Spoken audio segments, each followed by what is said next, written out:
Lagyan natin ng mas gwapo na grab bar mga paps. So, pogi. Okay.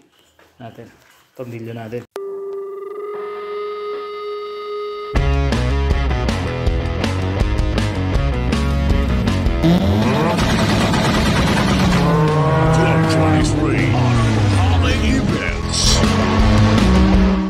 Good morning mga paps. Meron tayong NMAX ulit dito. Ganda ng kulay oh. Multicolor. Nag-violet, nag-green. Depende kung nasang posisyon ka. Parang weather. Eddie, wow. Okay. Pogi. Sarado nga natin.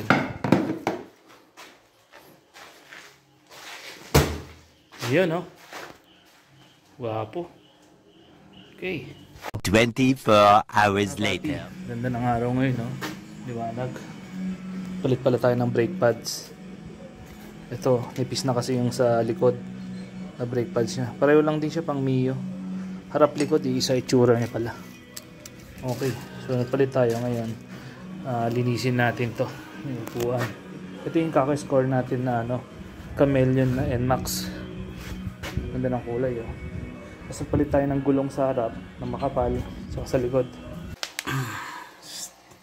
Ayan, 110/70 yung stock. R13 sa harap, sa likod rim 14. Ang stock niya is 80/70 yung sa likod. So ngayon, linisin lang natin to.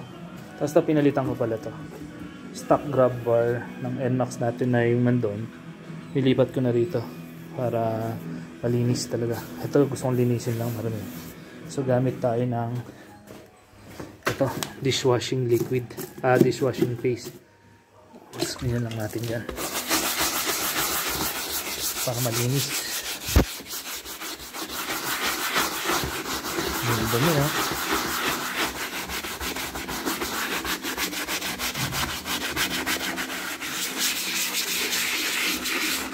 Circle lang. Yun o. Linis lang gawin natin, paps. Malinis naman siya. Tumupuan lang medyo marami. Yun, tapos punas. Alright.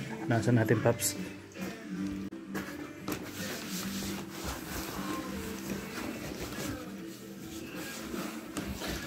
Ganda rito, paps, nagustuhan ko yung kulay niya.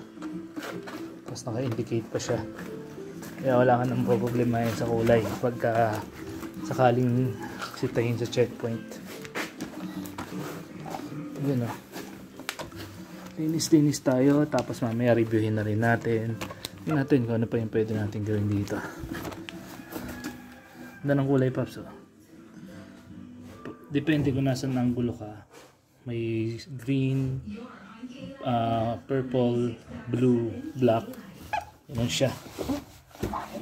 Okay.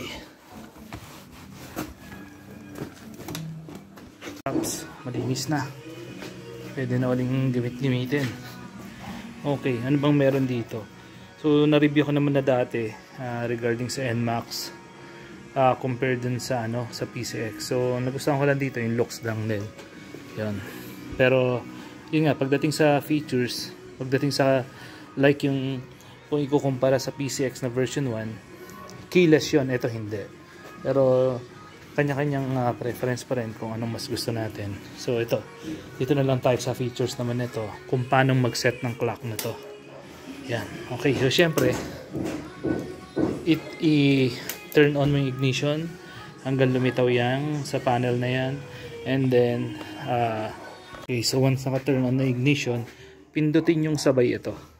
Yung select and reset button. Yan. Pindutin yung sabay hanggang magbi-blink yung time. Yung clock. Okay. So nag-blink na yung clock na yan. Pag pinindot natin to, ay itong reset. Pindutin mo kung depende kung ano oras ninyo isa-set. Yan.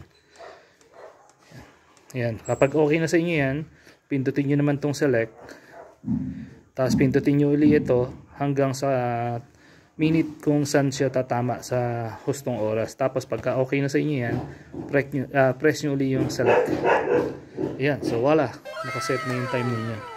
Ganun. So pag mag-reset naman kayo ng mga mga trips ninyo, trip A1, trip 2, yung oil, belt, press nyo lang din ng long press ito. Like ito, average consumption 3.3 km per liter. Long press itong reset. Ayan, so wala na siya, nag 0-0 na siya. Yun, ganun lang po ang mag-set ng clock, tsaka mag-reset ng mga trips ninyo. Okay. So ano ba meron dito? Ito, ginawa na nilang yung park light. Nabili ko ng ganyan yung park light, nakasabay na dun sa sa headlight. Tapos pag nag-signal ka, yan. I'm sure karamihan mayroon na mga ganito para sa newbie lang kung paano, ano bang mas maganda setup sa mga NMAX ninyo. So yan. Ganun lang yan. Mas gusto ko stock pipe, stock engine. Yung panggilid okay lang na ayusin. Yun. So ano ba? Yan lang naman na meron sa NMAX natin. Andarin nga natin kung all goods. Yun, no? Kusina, ano ba meron dito? Galing yan. Okay. Nice. Yun. So pala nagpalit lang tayo ng gulong sa likod, sa harap na mas makapal para all goods. Tapos naka-thigh setup siya, naka-lowered siya. Medyo matagtag konti. Pero gwapo pa rin. Yan. Okay. So yun lang naman mga paps. Na-review ko lang kasi nilinis ko. Share ko na rin sa inyo. Alright. Dating gawin mga paps. Kung nagustuhan itong video natin, like, comment, share, subscribe, and happy power.